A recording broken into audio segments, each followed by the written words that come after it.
Samantala mga kabrigada, ang Department of Agriculture naman kinilala ang kabayanihan ng mga magsasaka at mga mangingisda ngayong Independence Day. Brigada Sheila Matibag, ibrigada mo! Nakiisa ang Department of Agriculture o DA sa ika-127 na paggunita sa Araw ng Kalayaan ngayong araw. Sa kanyang video message, sinabi ni DA Secretary Francisco Chu Laurel na ang araw na ito ay hindi lang selebrasyon kundi tribute sa lakas ng loob at sakripisyo ng mga ninuno at bayaning nauna sa lahat. Ayon pa sa kanya, ang tema ngayong taon na kalayaan, kinabukasan, kasaysayan ay nagsasabi kung sino ang mga Pilipino at sino ang gusto nilang maging mga Pilipinong mula sa pinaglabang kalayaan.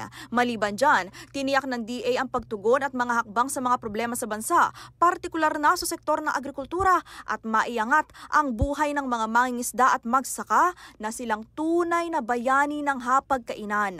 Ani Laurel, target nilang basagin ang kahirapan na humahawak sa kanila sa loob ng napakahabang panahon na umano upang ang nasabing sektor ay hindi na umaasa at basta na lang makakasurvive dahil nararapat para sa kanila ang kasaganaan at pag-angat. Sa huli, sinabi ng kalihim na hindi maaaring pag-usapan o magsalita tungkol sa kalayaan kung ang mga taong nagpapakain sa mga Pilipino ay nangangailangan ng modernisasyon, patas na polisiya at suporta.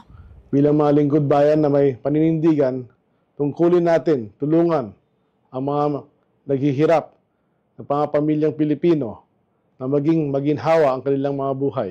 So today, as we raise our flag high, let us also raise our standards for what freedom truly means. Freedom must include the right to food, to livelihood, and to the opportunity to thrive. Pagpatuloy natin ang pagsusulat ng kwento ng isang Pilipinas na may pag-asa, may tapang, at may pagkakaisa. In the heart of changing lives, ako si Brigada Sheila Matibag ng 105.1 Brigada News FM Manila, The Music News Authority.